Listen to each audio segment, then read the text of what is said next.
రైతులకు సబ్సిడీలు అందని ద్రాక్షలాగా మిగిలాయని రైతు ఆవేదన. సూర్యాపేట జిల్లా నడిగూడెం మండల కేంద్రంలో రైతు దున్నా రవి 2 ఎకరాల్లో కూరగాయలు సేద్యం చేస్తూ సూచనలు సలహాలు ఇచ్చే నాదుడే లేక అనేక అవస్థలు పడుతున్నందున ఉద్యానవన శాఖ అధికారులు పరిశీలించి సబ్సిడీలు అందించి రైతులను ప్రోత్సహించాలని నడిగూడెం రైతు దున్నా రవి సూపర్ టీవీకి తెలిపారు.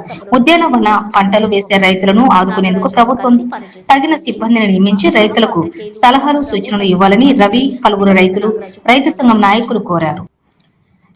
మహబూబాబాద్ జిల్లా మరిపెడ మున్సిపాలిటీ పరిధిలోని సేవాలాల్ మహారాజ్ జయంతి వేడుకలను ఘనంగా జరుపుకున్నారు. కార్యక్రమానికి ముఖ్య అతిథిగా డోర్నకల్ ఎమ్మెల్యే ప్రభుత్వ whip doctor Jatoth Ramachandra Naik, Mahabubabad parliament సభ్యులు కోరిక బలమ నాయక్, ఖమ్మం పార్లమెంటు సభ్యులు రామసాహన్ రఘురామరెడ్డి హాజరయ్యారు.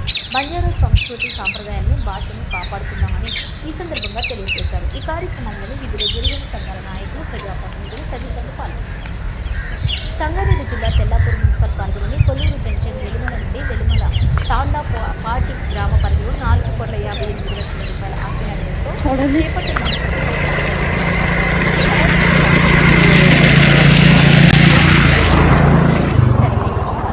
సూర్యాపేటలో నడిగూడెంలో మీ పేరు చెప్పి నేను ఇంత రాస్తున్నా కథ రాస్తున్నా నాకు ప్రభుత్వం నుంచి సహాయం చేయాలని చెప్పి ఫస్ట్ మీ పేరు చెప్పి.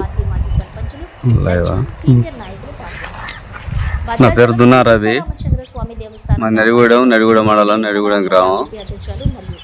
నేను సొర తోట, కాకర, బీరసం చేను తోట పెట్టిన. నాకు ఒక 3 లక్షలు ఖర్చు వచ్చింది. సబ్సిడీ గవర్నమెంట్ ద్వారా ఏమైనా ఇప్పించగలరని కోరుతున్నా.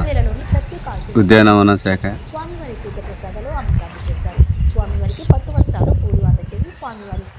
కల్వకుంట్ల కవిత ప్రత్యేక పూజలు నిర్వహించారు. అనంతరం మీడియాతో మాట్లాడుతూ భద్రాచలం ప్రాంతం గోదావరి నదులు వచ్చినప్పుడు ప్రజలు అనేక ఇబ్బందులు పడుతున్నారని, ప్రస్తుతం ప్రభుత్వం దృష్టి సారించి ప్రజలకు ఎటువంటి ఇబ్బంది గత 4 నెలల క్రితం వారిని పరామర్శించేందుకు ప్రభుత్వ ఆసుపత్రికి ఎంపీ రామసాయం రఘురామరెడ్డి